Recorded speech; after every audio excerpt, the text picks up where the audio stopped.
Hey, good morning or good afternoon, depending upon when you're watching it. This is Justin Campbell with Ruoff, and I'm coming to you from what I call Campbell HQ. It's kind of our new norm, I guess, for at least the next 15 days, 30 days, 45 days. Who really knows? Obviously, in this time of uncertainty, I did want to bring to you some technology things that Ruoff or that you may be able to utilize to continue to help things move forward. Continue to list your clients' houses if they're wanting to sell. Continue to show buyers houses if they're wanting to buy. I know a lot of you, some of your managing brokers have put a stop to open houses, in-person showings.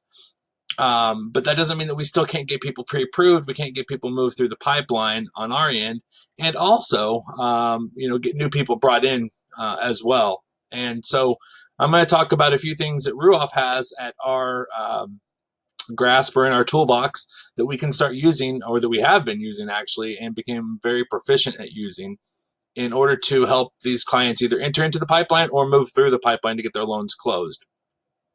Secondly, we'll dive into a little bit of technology that I think is an agent that you could be using if you're not already to help you either list houses, sell houses, or potentially have your buyers buy houses. And lastly, we'll talk about that dreaded four-letter word, rate. What are the rates doing today? What are we seeing? And yeah. So first, just talking about the technology that Ruoff uses daily to keep things moving. So obviously, if you don't know already, we have the Ruoff Loan Butler application, both as a web version and also an actual app that can be downloaded to a smartphone.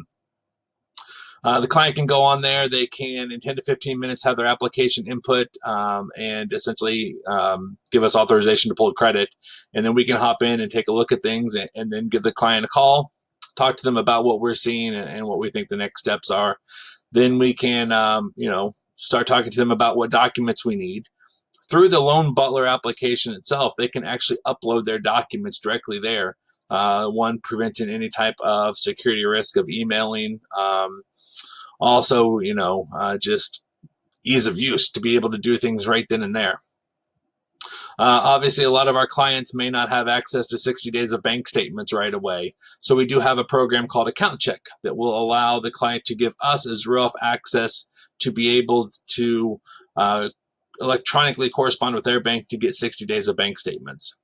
We also have access to a company called The Work Number. It's a third-party company that a lot of bigger companies use to provide data in terms of pay information for at least the last 2+ years, start end dates, just certain things like that, addresses of the company.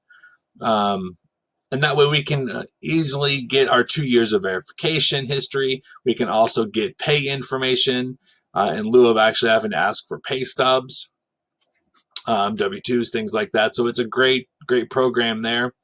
Also, we have access, once the client will sign, we have access to a 4506T form that we can send to the IRS and allow the IRS to send us their tax returns, W-2s, whatever we may need to get the file moving forward there.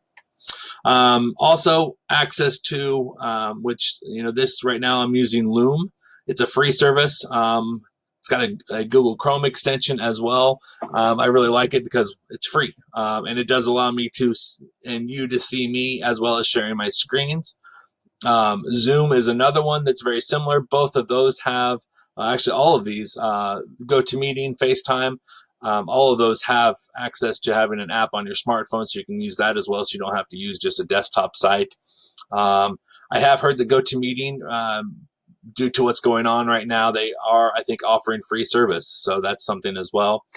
And I just like it because it allows you to see my face, and just, again, kind of keep that face-to-face interaction. So I'm not just sending an email. Also, obviously, a lot of us are using text messaging right now to correspond with clients.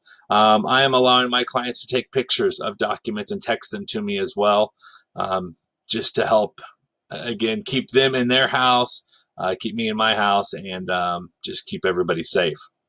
We also have electronic e-signing for our initial loan document packet. that allows clients, again, to log in through the Loan Butler application and electronically sign their documents. I also have access to a program called DigiSigner, very similar to like DocuSign, but it also allows me to download a document that may need to be wet signed, and email it to the client. The client can, again, electronically sign it and send it back, and it does give me the records that we need to be able to authorize their signature that way. And lastly, I think another big portion of that is digital closings. Obviously, nobody knows what is going to be happening with title companies. They have a very hard job right now, especially that closer. Having to meet the client face to face to get the signatures. So, we are allowing clients to do digital closings. We've been using that for over a year now. Yeah, they spend about 10 to 15 minutes at the title company. They walk in, they'll sign the recordable documents that have to be signed and notarized by the title company as well. But everything else can really be signed ahead of the closing. So that's kind of our technology that we're using on a daily basis. So let's talk about some technology that I think as an agent that you can be using to help continue to keep your business going. Because obviously in this time, getting a paycheck is going to be an unknown at this point. So, if we can help each other use technology to our benefit to keep things moving, for us to keep getting and being able to take care of our families and those families that we're serving, I definitely think it's a win-win. So some of the things that I kind of thought about was, number one, if you've got a listing, have your seller do a 360 home tour. Have them break out their smartphone and just walk through the house and do a video recording of it.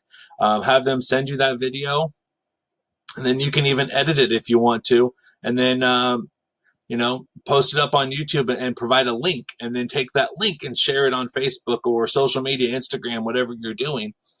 And that way they can go back to your YouTube channel and click on it, and you can host that big video there. That's a way to take a 10-15 minute video and be able to send it out to the masses. Also, you can have your seller take pictures. There's a lot of photo editing apps out there. If your seller's not comfortable with editing, obviously have them send them to you, and you can edit them on your smartphone. All those first three, obviously, if you need help with those, definitely reach out to me. I feel like I have a decent handle on technology. Also, again, video conferencing, like we just talked about, FaceTime chats. List reports is another big one that I think we can really utilize in this time. If you're not familiar with list reports, please reach out to me. It's an easy way to provide some marketing around current listings that you have. And you can then we can then send those, email them, print them off, and mail them to your sellers, so that your sellers have information to give out to buyers if they actually come look at the house. If you don't already have downloaded the Ruoff Agent app, please do so. It's going to keep you up to date of all your entire files in the Ruoff pipeline, whether it be on the buy side or the sell side. And then obviously you continue to get the email updates via the Ruoff milestone updates. So that's some technology I think that could really help benefit you currently, to help kind of keep things moving along for you guys. Again, any questions you have, definitely reach out to me on that. Lastly, let's talk about interest rates.